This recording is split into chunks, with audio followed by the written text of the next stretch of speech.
वही कुर्ता बाद में किचन का कोना या फिर फ्लोर का पोछा बन जाया करता था। ये कैसी धीमी गति की जिंदगी थी जो अपने आप में इतनी सस्टेनेबल थी।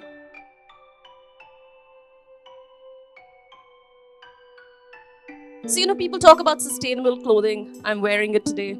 People talk about sustainable ways of living, right? Everyday ways of living.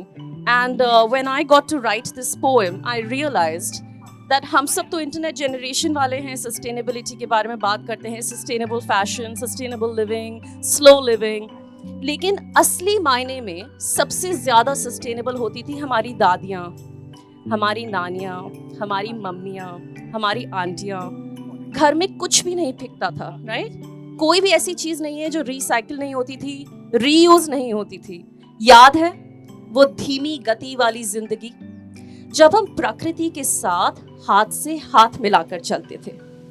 To reconnect with nature के लिए कोई स्पेशल एफर्ट्स नहीं डालनी पड़ती थी।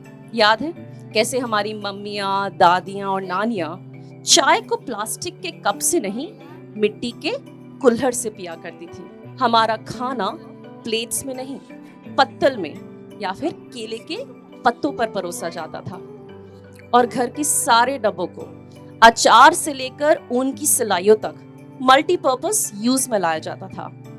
शायद इसी को कहते थे लिविंग द गुड लाइफ, है ना?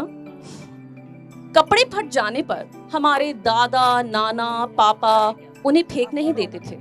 उन्हें लोकल टेलर से रफू करवा या घर में सी लिया करते थे। वही कुर्ता बाद में किचन का कोना या फिर फ्लोर का पोछा बन जाया करता था। और याद है वो जूट का थैला जो हमें हाथ में देकर बाजार भेजा जाया करता था। तब तो सारे फ्रूट्स और वेजिटेबल्स फ्रेश प्रोड्यूस ही हुआ करते थे। और अपनी सारी एक्सरसाइज हम गली में क्रिकेट या पिट्ठू खेल के पूरी किया करते थे। ये कैसी धीमी गति की जिंदगी थी जो अपने आप में इतनी सस्टेनेबल थी। लगता था कि हम कुछ भी तो नहीं कर रहे हैं, लेकिन फिर भी ये जिंदगी एंटी पोल्यूशन थी। कैसे हम अपना ख्याल, अपने पड़ोसियों का ख्याल, बगीचों का ख्याल, जंगलों का ख्याल अपने आप ही रखा करते थे।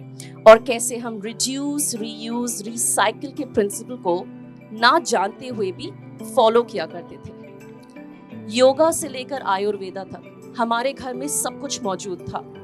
इंटरनेट तो नहीं होता था हर जगह, लेकिन हम सबको ये मालूम था। हमें मालूम था कि ये जानवर, ये पौधे, ये आकाश, ये पृथ्वी अगर हम नहीं बचाएंगे तो कौन बचाएगा? इन इको फ्रेंडली प्रिंसिपल्स को अगर हम अपनी जिंदगी में नहीं अपनाएंगे तो आखिर कौन अपनाएगा? तो आइए रिवाइंड का बटन दबाइए, उसके बाद पॉज और फिर प्ले करिए और इन सारे इको फ्रेंडली सस्टेनेबल प्रिंसिपल्स को अपनी जिंदगी में अपनाइए। To own your signature, owning your signature, यही तो है जिंदगी की सबसे आसान philosophy, because sustainability is everybody's responsibility, है ना? Thank you.